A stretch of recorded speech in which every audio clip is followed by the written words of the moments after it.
Now, we do have a legal team that's decentralized, Blockade. They are our decentralized law firm. They're basically making sure that we're following the rules, crossing the T's, dotting the I's.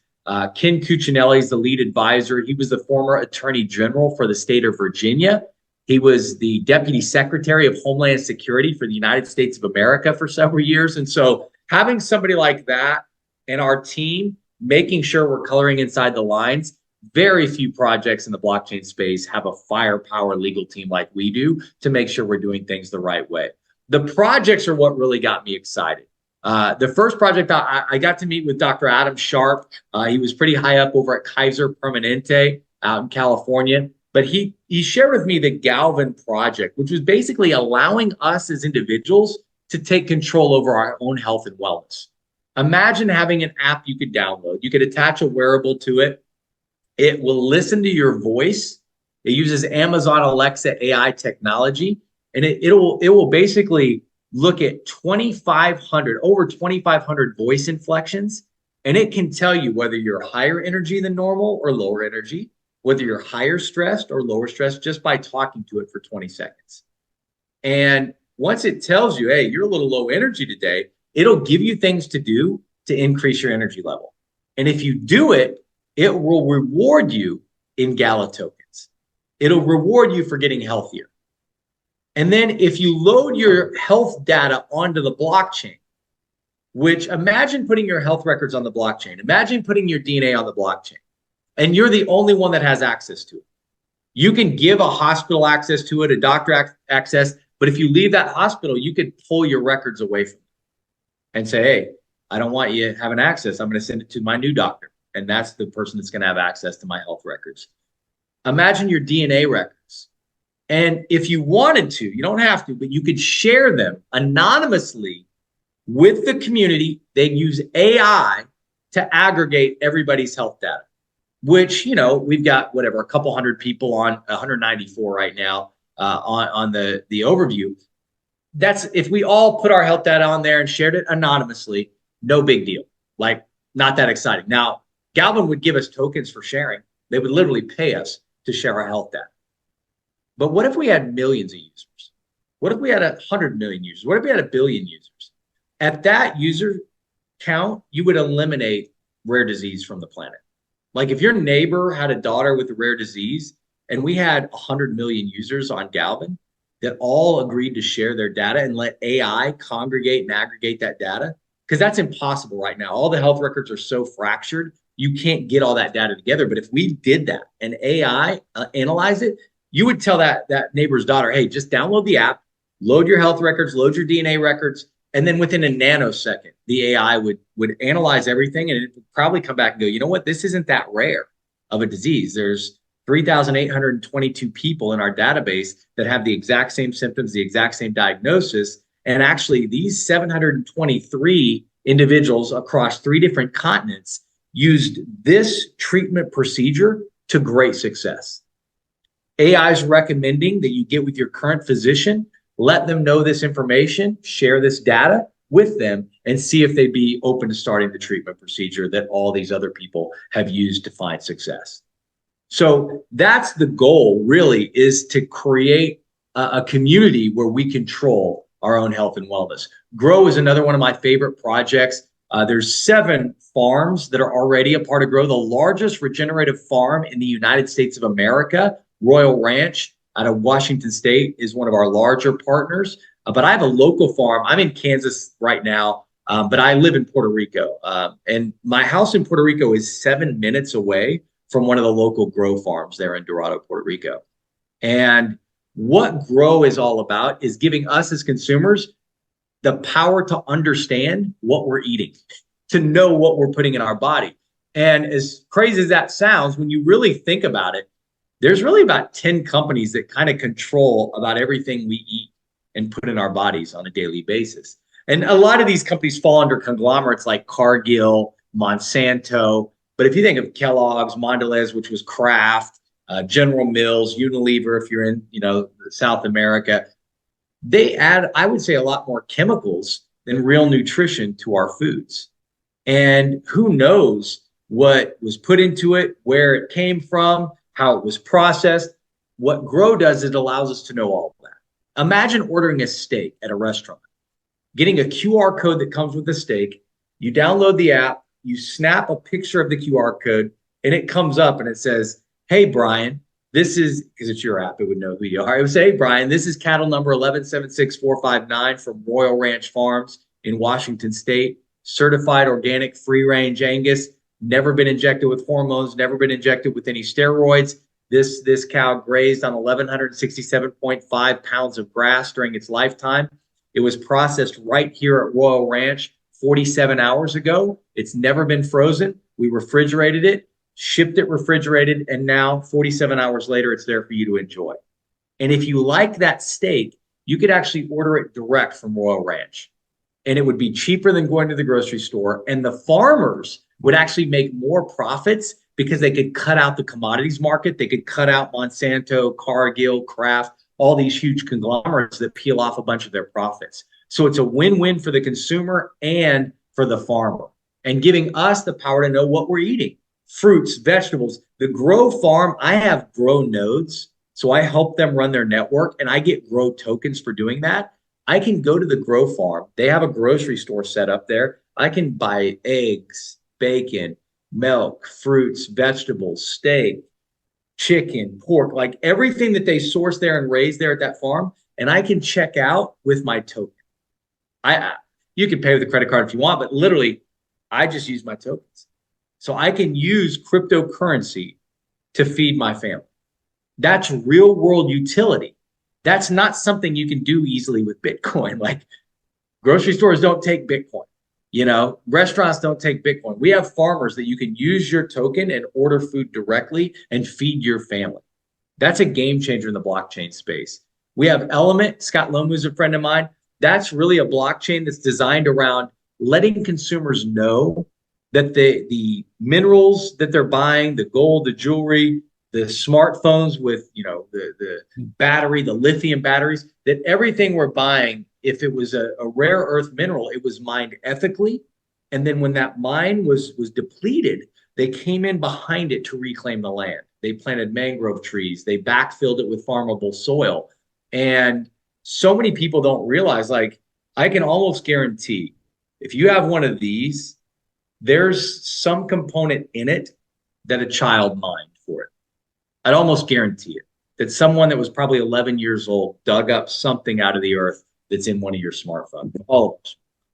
Now, if we had a choice, if there was a blockchain certificate that you bought lithium, and if you did, if it had that certificate, that mine was open to a 24/7, 365-day-a-year audit. At any time, they could be audited to make sure that only adults were mining. No one was mining under duress. No one was sitting there digging at gunpoint. And you could make sure that each mine that was depleted by that company, they came in behind it and reclaimed the land. I think if we all could choose to make sure that no children mined the components of our smartphones, we would choose to get the adult mined smartphones. I think it's a no-brainer, and that's what Element's allowing us to do. This is one of the main reasons I got involved in the project with Switch. Not necessarily because of the wallet itself, which it was the best cryptocurrency wallet on the planet. They let me get in on the beta, and I was shocked. Like, I literally used my credit card to buy Bitcoin that day, right then and there. And I moved the Bitcoin into a cold wallet, and it took me 5 minutes. From the time I was starting to set up my account to the time I moved Bitcoin into my own wallet, 5 minutes later, done. That might not sound like a big deal to you if you're not in the crypto space. What I would challenge you to do is buy $1,000 worth of Bitcoin on Coinbase right now and then move it to a different wallet. I'd imagine it's going to be about 3 weeks before you can do that. It's just not very easy to get access to crypto. Switch fixes that problem. And it's a non-custodial wallet. If they went out of business tomorrow, I'd still have all my crypto that I put into that wallet. I could just grab a cold wallet, recover it, and get all my crypto back. Then they have a Switch Visa card. Actually, I have it in my room, my wallet. I should bring my wallet to these meetings so I can pull it out. But I have a Visa card through Switch that if I want to put that Bitcoin in a custodial wallet, I can set it up to use Bitcoin. So if I went to a restaurant and swiped my card for $100, it would sell $100 worth of Bitcoin and pay off that debit card right then and there.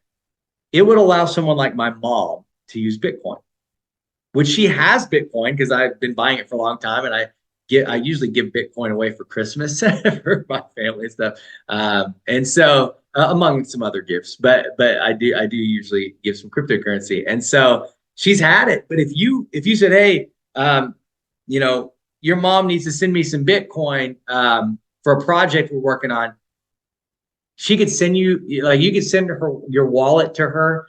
She'll never be able to send you Bitcoin. Like, unless I'm sitting beside her, she's not going to figure it out. But if you said, hey, just give me your Visa card number, she knows how to use your credit card.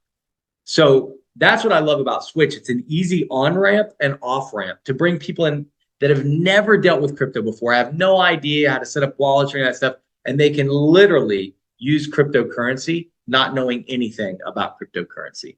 And the lady that was the CEO, when I first saw her walk into the room, I remember I looked at my buddy who was there, and I own a credit card processing company that's pretty good size. We do about $4 to $5 billion a year in transactions. And I just told him, I was like, hey, I was like, whatever she's doing, we need to pay real close attention, and we should probably be doing it. And he was like, who is that? And I was like, it's Kathy Roberts. I was like, she is one of the founders of Discover, and she was the president of Discover Bank. I knew her because of my credit card transactions background. She didn't know me. I mean, I was just a peon, but I knew who she was. And I just said, man, listen, when it comes to banking, there's nobody better. Like, there's nobody better on the planet. And she has created because of her network and her knowledge, she's created the best crypto wallet on planet Earth. And it is not even close. She's built a better mousetrap, and we can be a part of what she's doing, and we can benefit financially because of it. Rev is our car blockchain. Revo Rideshare is one of the first projects that are on that blockchain. And what I love about Rev is it's already operational. I think so many crypto projects over the years, I know I talked to Ryan about this, but it's like you have so many people that it's like, oh, we've got this ICO, this new token, and we've got this idea, and they're working out of their mom's basement, you know, and the idea never comes out to fruition. And maybe they never planned on bringing it to fruition. Maybe they just wanted to sell tokens and make money. We don't have an ICO.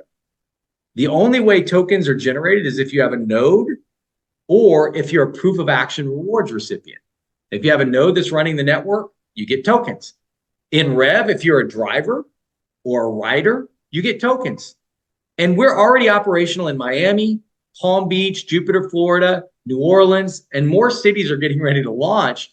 And what's great is our average rider is paying about 10 to 20% less than the exact same ride on Uber or Lyft. The drivers on average are making 30 to 40% more than the exact same ride that they'd be driving on Uber and Lyft. And so imagine I pick you up. Let's say I'm one of the drivers for Rev and you need a ride. You book it and it says, hey, it's $50, long ride going to the airport. With Uber, it'd be 60 or 70 with Lyft. So it's $50. But if you use the Rev token, it's only 45. So you can save $5. Well, who wouldn't want to save $5? And what's cool is with one click, because of Switch, you can click and buy the Rev token, use a credit card. Now you just saved money on your ride. Then you get in the car, because that's a revenue generating activity, you get more tokens. When I pick you up as a driver, I get real money, like Web2 money, like dollars. You know, I'm going to get money in my bank account, but I also get tokens, Rev tokens, because I picked you up. That's a revenue generating activity. When I'm dropping you off, if you give me a tip, they give you more tokens, because we want to incentivize the people to tip good drivers. If you give me a tip, I get more tokens because I must have done a good job driving or you wouldn't have tipped me.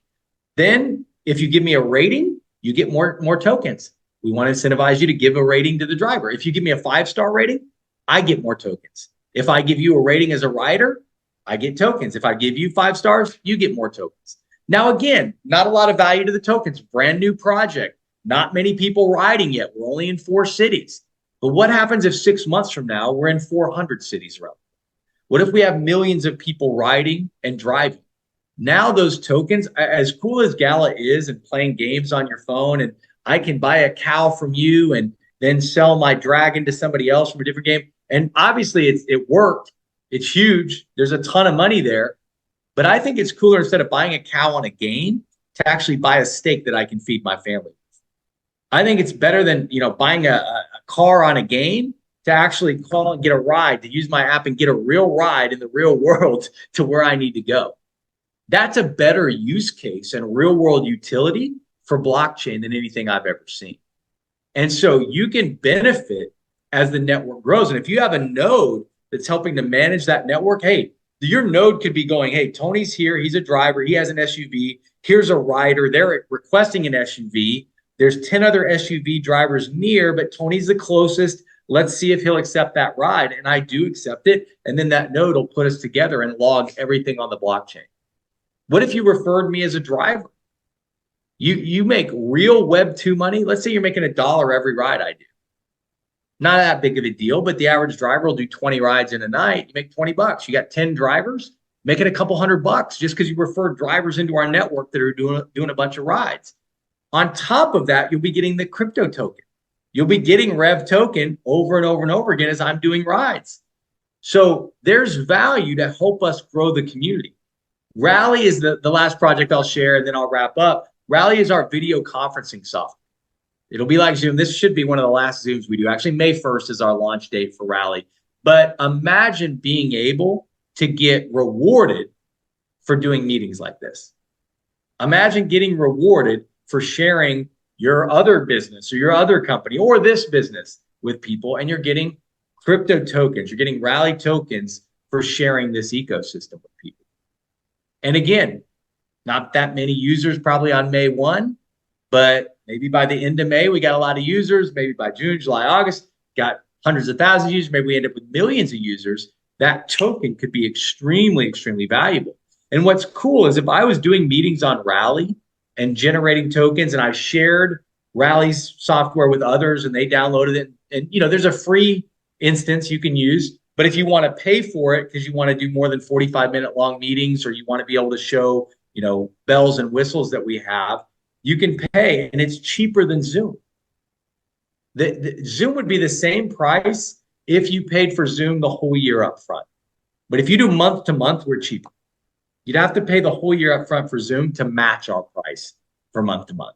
So it's cheaper. It's better because it rewards you. And if you're not familiar with blockchain, if you're not familiar with how the concept could work, what I would tell you is this.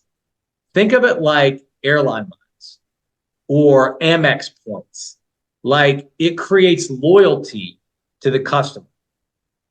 And I use my Amex as much as I can because I get points, and then I use them to buy stuff on Amazon. Actually, I connected my deal with Amazon. And so we want to give people rewards for using our ecosystem. Anyone that says, hey, this sounds really good, what's my next step?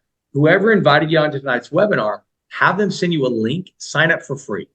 I say sign up for free, start going through the compliance training, go through the academy, start to learn about the different projects. And then if you're interested in getting more involved, you can grab some nodes. You can say, hey, I want to help your network run. Let me buy some nodes. And again, each person's different. Some people go, I just want to buy one node. Maybe you don't want to buy any nodes. That's fine. You can refer 5 people who buy a Win node, and the algorithm will give you 1 free Win node. So you can get a node for free just by sharing the ecosystem with others. But I was not like that. I bought millions of dollars worth of nodes because I was just like, hey, I've seen this game it's played out before. I missed it last time. They won the Super Bowl, and I was drafted to be on the team, and I held out. I just decided not to play that year, which was a dumb move. Now I'm looking at the projects they have today. With Gala, there was like 7 developers. I flew out to Utah. They had 20,000+ square foot of office building, 200+ developers there working. And I was just like, man, they're way better now than they were when I first saw them back in 2017, 2018. I just wanted to become a part of the ecosystem. And the other thing that I loved about these projects is I knew I could move the needle. I knew I could help add customers to the meeting software. I could help add riders and drivers to the rideshare software. I could help add farmers into the Grow Network. I could help add doctors into the Galvin Health and Wellness Network. I knew I could help these projects move forward which would help me with my token values. The more people that used it, the more real world utility there was, the more value for that token. I would tell you to figure out what projects you like the most, and those are the notes you're going to want to purchase. You'd want to go, okay, I know I do a ton of meetings and I know a ton of people that do meetings. Great. Grab some rally tokens. Hey, I take Uber every day almost. All right, great. Look at the Rev project and start to help build that. Hey, I'm healthy. I'm health conscious. I watch what I eat. I think more people want to know what they're putting in their bodies. Great. Help support the Grow project. Get Grow nodes. And if you're healthy, grab a Galvin node while you're at it. So each project can kind of, satisfy each person's desire to succeed. The question is, which one really hits you? And for me, there were a few of them. And the Switch project was one I was really interested in. There was a bunch of projects, but at the end of the day, I look at each project and I think, which one can I impact the most? That's the one I want to come into.